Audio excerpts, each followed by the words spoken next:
Hello friends, good morning, good afternoon, good evening.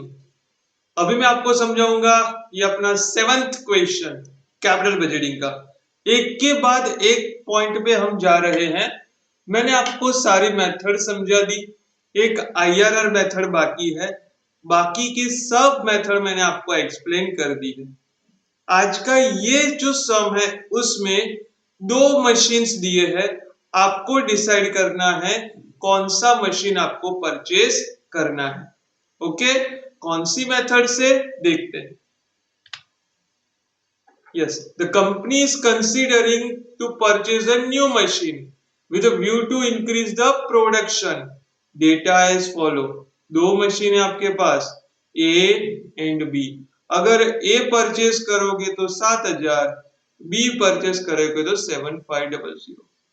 अच्छा, net earning after depreciation and tax. Profit आपको कौन सा दिया है? डेप्रिसिएशन एंड टैक्स दोनों के बाद का। मतलब ये आपको कौन सा प्रॉफिट दिया हुआ है दोस्तों? पीएटी। आपको कौन सा प्रॉफिट दिया हुआ है? PAT. First year, second year, third year, fourth year, 4 साल का पीएटी दिया है ए का, वही दिया है बी का। मतलब आपको दोनों के लिए कैलकुलेशन करने का। स्टेप नंबर 1 दोनों के लिए, स्टेप नंबर 2 दोनों के लिए। ओके फ्रेंड, कैसे? I will explain you. Life of the machine is 4 year, depreciation is on SLM method। कितने परसेंटेज नहीं बोला है, तो SLM वाली फॉर्मूला लेके हम डेप्रिसिएशन फाइंड करेंगे।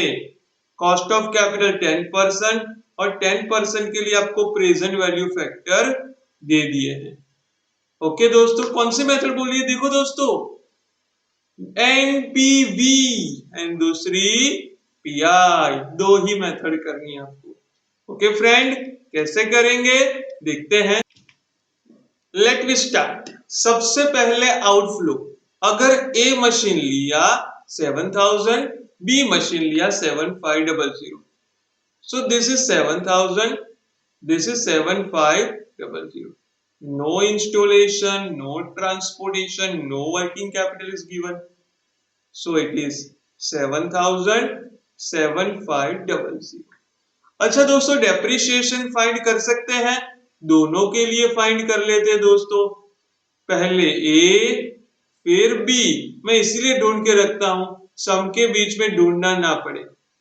एसएलएम मेथड है तो original value 7,000 minus scrap value 0 divided by 4 year life. Second में 7,500 माइनस 0 डिवाइडेड बाय 4 इयर्स। कितना आएगा दोस्तों? Let me find out. It is in first case 1,750। Next 7,500 divided by 4, so 1,875. This is the depreciation. Every year same, every year same. कौन सी method बोल रही है दोस्तों? SLM। कौन सी मेथड है यहाँ पे दोस्तों? SLM। ध्यान से देखना दोस्तों। अब ये मैंने किया स्टेप नंबर 1 दोनों के लिए। पहले के लिए 7,000, मशीन बी के लिए 7,500। Step 2, present value of cash inflow. पहले मैं मशीन ए के लिए करूंगा, फिर यही चीज मशीन बी के लिए करूंगा। देखते हैं कौन सा प्रॉफिट दिया है पीएटी मशीन ए का 2250, 2250, 2250, 1250, 250, 2250 पीएटी दिया है। Profit after tax 2250, 2250, 1250 and 250। अच्छा, डेप्रिसिएशन पहले के लिए कितना है? 1750, 1750, 1750, 1750, 1750। टोटल करेंगे तो दोस्तों आएगा 0, 0, 1, 0 एंड 4, 4,000 दूसरे में 4000, तीसरे में 3000, फोर्थ में 2000. No scrap value is there. Net cash flow 4000, 4000, 3000, 2000. Present value factor पहले साल 91, 68, 75. ओके, यहां पे थोड़ी सी मिस्टेक मेरे को लग रही है प्रेजेंट वैल्यू फैक्टर के लिए. ओके, यहां पे एक छोटा सा चेंज है. 68 सेकंड ईयर में नहीं, सेकंड ईयर में 83 है, फोर्थ ईयर में 68 है. Okay, so first year 0.91, second year 0.83, third year 75 and 68.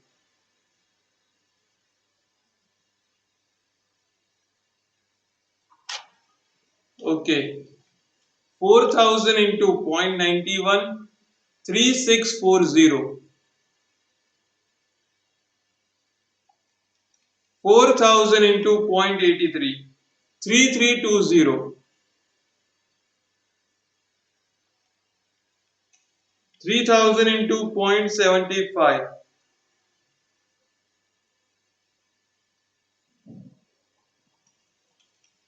2000 into 0.68, 1360. अच्छा, टोटल करते हैं दोस्तों इसका. अगर टोटल किया जाए तो दोस्तों आएगा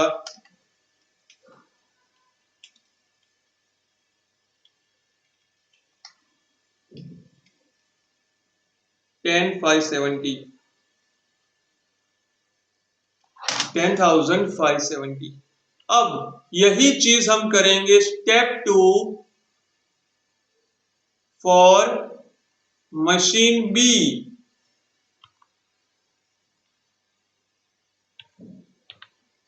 वन 1625.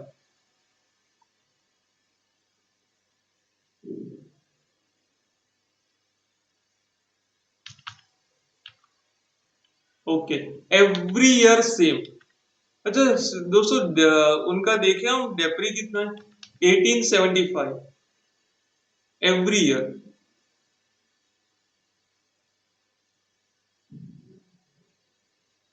अच्छा दोस्तों, टोटल कर दे हुए फटाफट, एक ही है तो 1625 plus 1875, 3500 every year.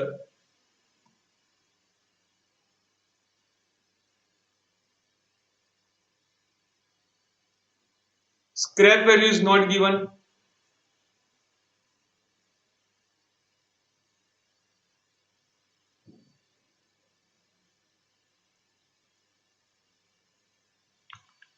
Nine one 83,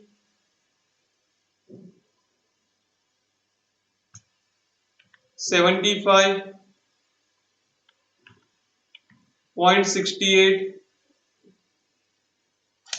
3500 into 0.91, 3185,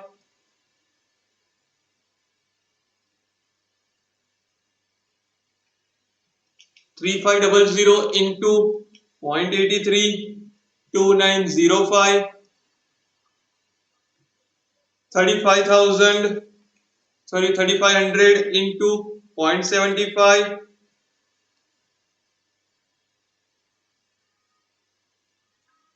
3500 into 0.68, 2380, 2380 plus 2625 plus 2905 plus 3185.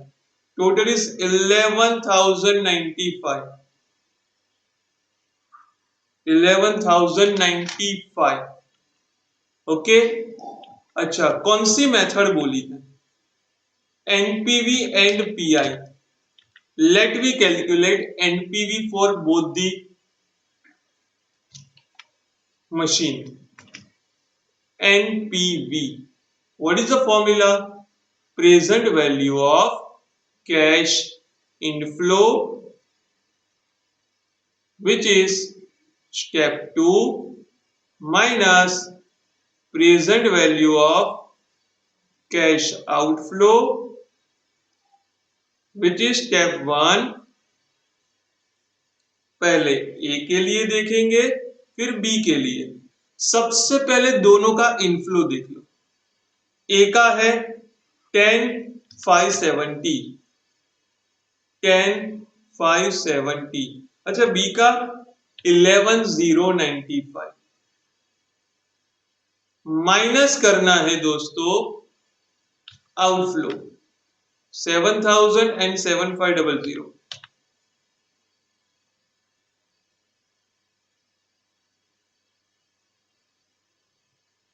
Okay friends, अगर ये माइनस करूं तो 3,595 और यहां पे 3,570। जिसका एनपीवी ज्यादा हो वो मशीन एक्सेप्ट करोगे। एनपीवी के लिए जो ज्यादा है वो एक्सेप्ट करना है, एआरआर के लिए जो ज्यादा है वो एक्सेप्ट करना है, पीआई के लिए जो ज्यादा है वो एक्सेप्ट करना है, बट पेबैक के लिए जिसका पेबैक पीरियड कम है वो एक्सेप्ट करना है। तो ये केस में आप क्या बोलोगे? You will accept B, you will accept machine B, क्योंकि आपका एनपीवी ज्यादा है। पीआई देखते हैं, what is the formula? Present value of cash inflow divided by present value of cash outflow। Okay, सबसे पहले ए फिर बी। ए के लिए देखें तो 10,570 divided by 7,000, 11,095 divided by 7,500।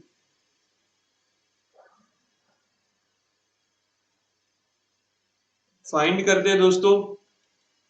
10,570 divided by 7,000, 1.51।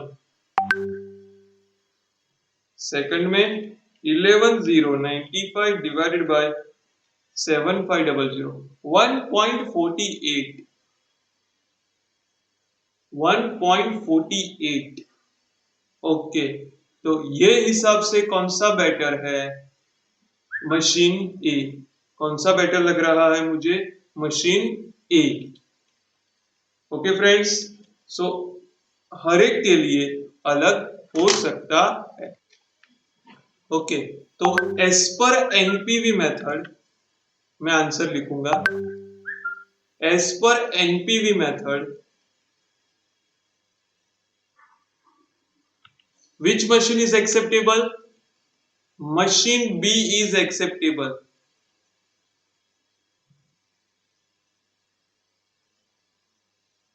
And as per PI method, machine A accepted. Okay friend, this will be your answer. तो आपको दोनों के लिए कैलकुलेशन करना होगा। इसमें आपको कौन सा प्रॉफिट दिया था? After tax. तो आपको खास ये देखना है प्रॉफिट यहाँ लिखना है, यहाँ लिखना है या यहाँ लिखना। कभी कभी आपको डेप्रिसिएशन ऐड करने के बाद भी दे सकते हैं। ओके फ्रेंड्स, आई होप आप लोगों को समझ में आया। इज द क्वेश्चंस पुश कीजिए, जो भी चेंज करने कर दीजिए आपके क्वेश्चन में। कॉपी कीजिए, कॉपी कीजिए, कॉपी कीजिए, कॉपी कीजिए, कॉपी कीजिए। And at last, thank you.